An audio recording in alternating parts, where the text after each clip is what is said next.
ஓம் ஸ்ரீ குருப்பியோ நமக. நன்றாக குருவாழ்க, குருவே துணை. பரபிரம ருத்ரகாயத்ரி ஞானஸ்வரத்து நண்பர்களுக்கு வணக்கங்களும் வாழ்த்துக்களும். கன்னி லக்ன அன்பர்களுக்கு 10 நாட்களுக்கான பலன் ஜூலை 22 முதல் ஜூலை 31 வரை.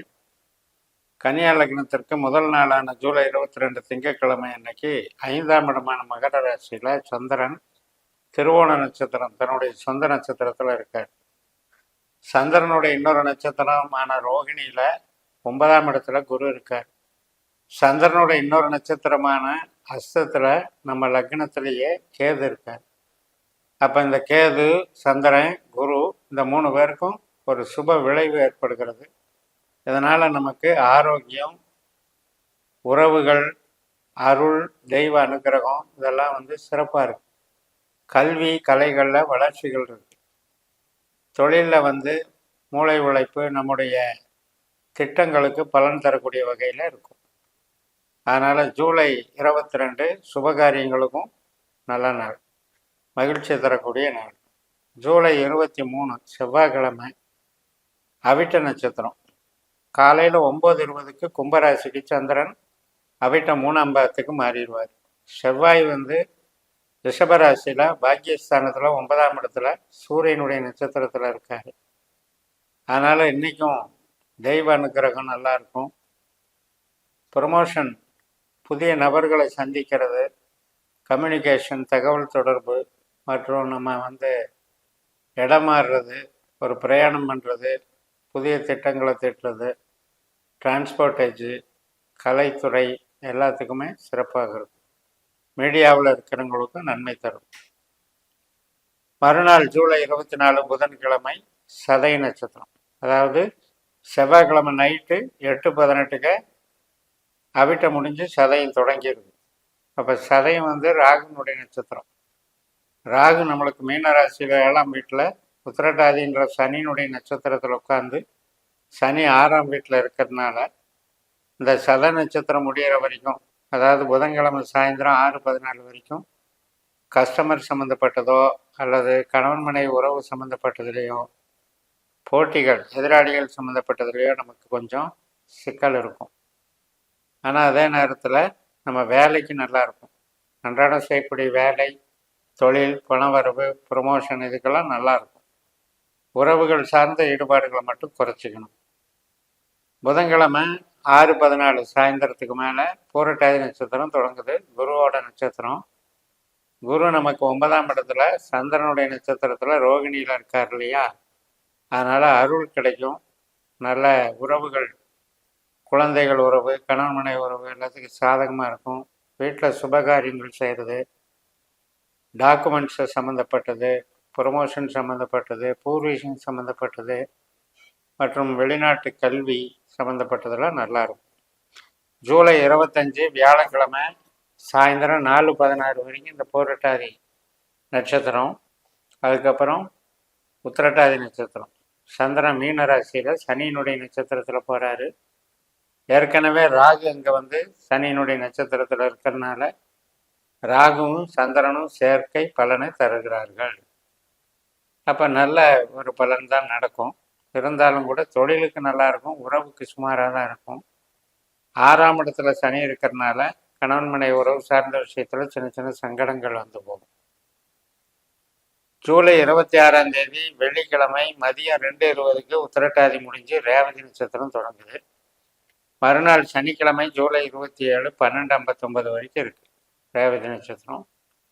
புதனுடைய நட்சத்திரம். புதன் நமக்கு 12ஆம் இடத்துல கேதுனுடைய நட்சத்திரத்தில் இருக்கனால சின்ன சின்ன செலவுகள், விரிவாக்கம், அடுத்த வேலைக்கான முயற்சி மற்றும் வெளிநாடு வேலை இது சம்மந்தப்பட்ட நன்மைகள் நடக்கும். அதனால் உறவுகள் சார்ந்த விஷயத்தில் கொஞ்சம் சங்கடங்கள் இருக்கும். அதுக்கு தகுந்த மாதிரி பக்குவமாக நடந்துக்கிட்டோம்னா ப்ராப்ளம் இல்லை. ஜூலை 28ஆம் தேதி ஞாயிற்றுக்கிழமை நண்பகல் 11:47 வரைக்கும் இந்த கேதுனுடைய நட்சத்திரம் இருக்குது, அஸ்வினி நட்சத்திரம். சந்திரனும் நமக்கு 8ஆம் வீட்டில் போயிடுறாரு. அதனால் 8ஆம் வீட்டில் இருக்கிற கேது, 8ஆம் வீட்டில் இருக்கக்கூடிய சந்திரன் கேதுனுடைய நட்சத்திரத்தில் இயங்குறாரு. புதன் கேதுனுடைய இன்னொரு நட்சத்திரமான மகத்தில் இருக்கார் நம்முடைய லக்னாதிபதி. அதனால் நமக்கு சுயபலம் குறையுது, உறவுகள் சார்ந்த விஷயத்தில் சில சங்கடங்களை தருதுங்கிறத மனசில் வச்சு பக்குவமாக நடந்துக்கணும். ஞாயிற்றுக்கிழமை ஜூலை 28 11 மணி 47 பரணி நட்சத்திரம் தொடங்குது. நம்ம லக்னத்துக்கு 8ஆம் வீட்டில் சந்திரன் சுக்கிரனுடைய நட்சத்திரத்தில் இருக்கார். சுக்கிரன் ஆயில்ய நட்சத்திரம் புதனுடைய நட்சத்திரத்தில் லாபஸ்தானத்தில் இருக்கார். அதனால் இன்னைக்கு எதிர்பாராத லாபங்கள், எதிர்பாராத பணவரவு, எதிர்பாராத உறவுகள், எதிர்பாராத அதிர்ஷ்டங்களை உண்டு பண்ணக்கூடிய நல்ல நாளாக அமையும். இந்த ஞாயிற்றுக்கிழமை 11:47 தொடங்குற பரணி நட்சத்திரம் திங்கக்கிழமை காலையில் 10:54 வரைக்கும் இருக்கு. ஜூலை 29 திங்கக்கிழமை 10:54 மேலே கார்த்திகை நட்சத்திரம். ரிஷபராசியில் கார்த்திகை 2ஆம் பாதத்தில் சாயந்தரம் 4:44 சந்திரன் 9ஆம் இடத்துக்கு வந்துடுறாரு. அப்போ அந்த அன்னைக்கு, இந்த திங்கக்கிழமை அன்னைக்கு சூரியனை போல பலன் தருது. அப்போ சூரியன் நமக்கு சனியினுடைய நட்சத்திரத்தில் லாபஸ்தானத்தில் இருந்தாலும் கூட சனி 6ஆம் வீட்டில் இருக்கிறதுனால வேலைக்கு நல்லா இருக்கும், உறவுக்கு நல்லா இருக்காது. பொருளாதாரம், ப்ரொமோஷன், வேலை இதுக்கெல்லாம் சிறப்பாக இருக்கும், நன்மைகள் நடக்கும். மறுநாள் செவ்வாய்க்கிழமை ஜூலை 30 காலையில் 10:23 வரைக்கும் கார்த்திகை நட்சத்திரம் இருக்குது. அதுக்கப்புறம் ரோகிணி நட்சத்திரம். இப்போ இந்த ரோகிணி நட்சத்திரத்தில் தான் குரு பகவான் 9ஆம் இடத்துல போயிட்டுருக்கார். அது கூடவே சந்திரன் போகிறதுனால குருச்சந்திர சேர்க்கை ஏற்படுது.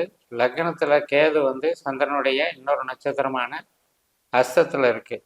அதனால் இன்னைக்கு இறையருள் பெறுவதற்கும், பூர்வீகம் சார்ந்த நன்மைகள், பெரிய கல்வி, மேல் படிப்புகள், வெளிநாடு சார்ந்த படிப்புகள் இதுக்கெல்லாம் நல்லா இருக்கும். பிரயாணத்துக்கு நல்லா இருக்கும். தீர்த்த யாத்திரை, குரு வழிபாடு, உபாசனை இதுக்கெல்லாம் சிறப்பாக இருக்கும்.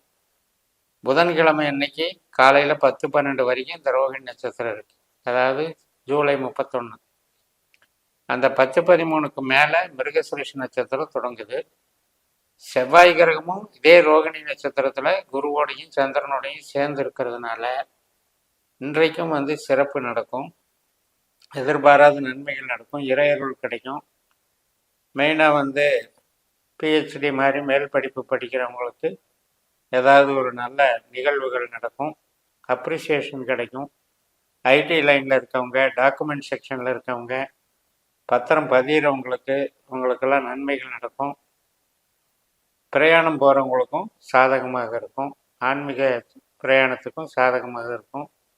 உறவுகள் சம்மந்தப்பட்டது, புது காரியங்கள், சுப காரியங்கள், கல்யாணத்துக்கு வரன் பார்க்கறது, குழந்தை பிறப்பு, வீட்டுக்கு சுப காரியங்கள் இதுக்கெல்லாமே நன்மைகள் நடக்கும். அப்போ குரு செவ்வாய் சந்திரன் 9ஆம் இடத்துல பாக்கியஸ்தானத்தில் சேர்க்கை பெறுற அமைப்பும் சிறப்பாக இருக்குது.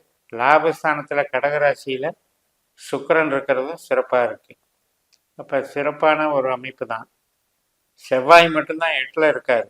இந்த 8ஆம் இடத்துல இருக்கிற செவ்வாய் 9ஆம் இடத்துக்கு மாறுறதுங்கிறது செவ்வாய் 8ஆம் இடத்துல இருந்து 22ஆம் தேதியே மாறிடுறார். ஆனாலும் கூட சூரியனுடைய நட்சத்திரத்தில் இருக்கிறார், விரையாதிபதி நட்சத்திரத்தில் இருக்கார். அதுக்கப்புறம் ரோகிணி நட்சத்திரத்துக்கு மாறுறது 27ஆம் தேதி. அதுக்கு மேலே இந்த 3 கிரக கூட்டணிகளும் நமக்கு நன்மைகளை தருது. சிறப்பான வாரம் என்று கூறி நிறைவு செய்கிறேன். இந்த சேனலை சப்ஸ்கிரைப் பண்ணி ஷேர் பண்ணுங்கள். உங்கள் தனிப்பட்ட ஜாதக பலாபலன்களை என்னுடைய வாட்ஸ்அப் நம்பரில் தொடர்பு கொண்டு பலன் பெறுங்கள். உங்களிடமிருந்து விடைபெறுகிறேன். உங்கள் JMS. நன்றி, வணக்கம்.